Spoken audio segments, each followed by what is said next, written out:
two really good teams, battle it out. You know, they're veteran players, and I told Rick and I talked last night, and I said, the thing about your team, it doesn't matter what the score is, they think they're going to win. Then after the game, that's what I told them. I said, I told you that. They're down 9, and all of a sudden, they're figuring out how they try to win. That's a veteran team. You know, we were trying some different things, but Connect went absolutely bonkers on us.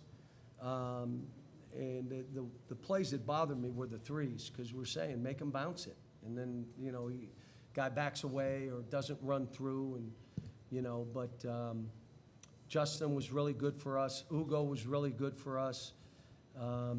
I don't play guys with 2 fouls in the first half.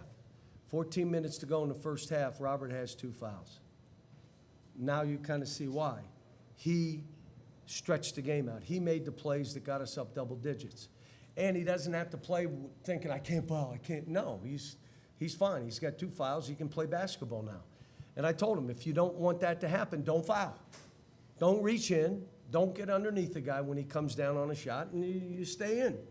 So, but he was good. And Antonio, I just thought, for again, a great rebounding team, and we out-rebounded them. I mean, we fought.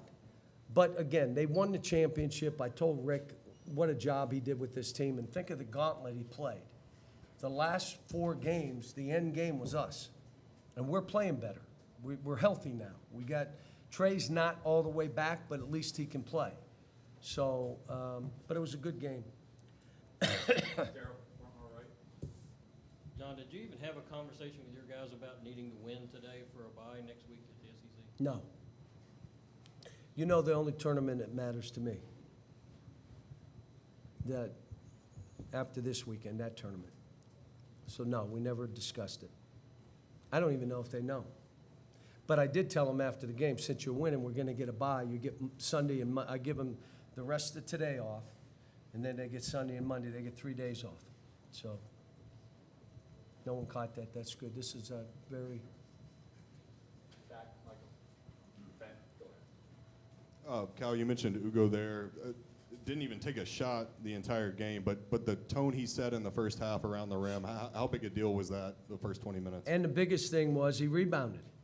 How about Antonio Reeves being our leading rebounder? Reed gets 6. Ugo gets 6. Justin Edwards gets 6. I mean, we had a lot of guys. We just had to fight. This is one of those games. Everybody's got to be in the fight. You can't leak out. You got to battle. You got to hit first. They're a veteran team. They very rarely do they lose here. Have they lost a league game here? What's that? And they returned to favor. Michael in the back.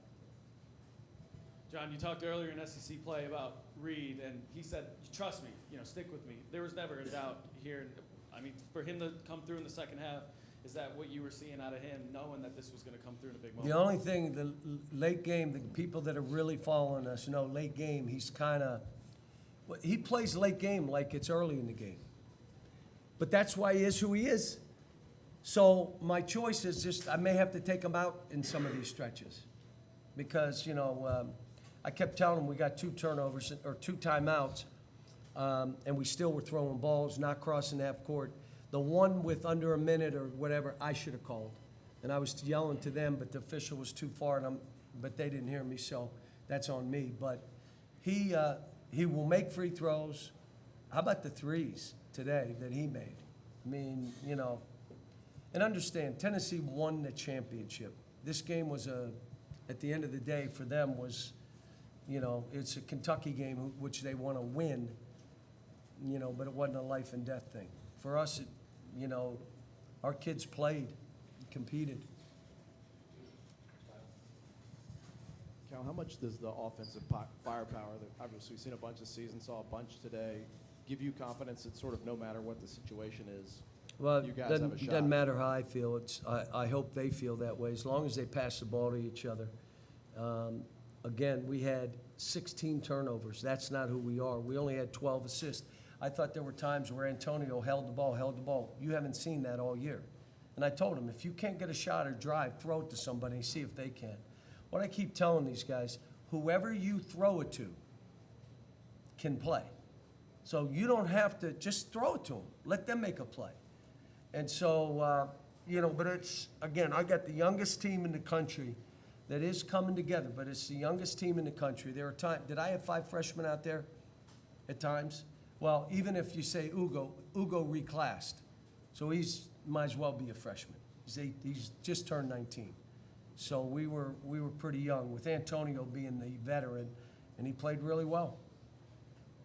Yeah, John, you've been doing this a long time. Is there anything more gratifying than to see someone like Justin Edwards keep fighting and finally punch it through? Well, I told Tom we were walking, and I just said, I know there were people, you should take him out, that's it, he's not this. And I believed in him, and I told him that. And the greatest thing for me, you know what he said to me? Coach, I believe in you.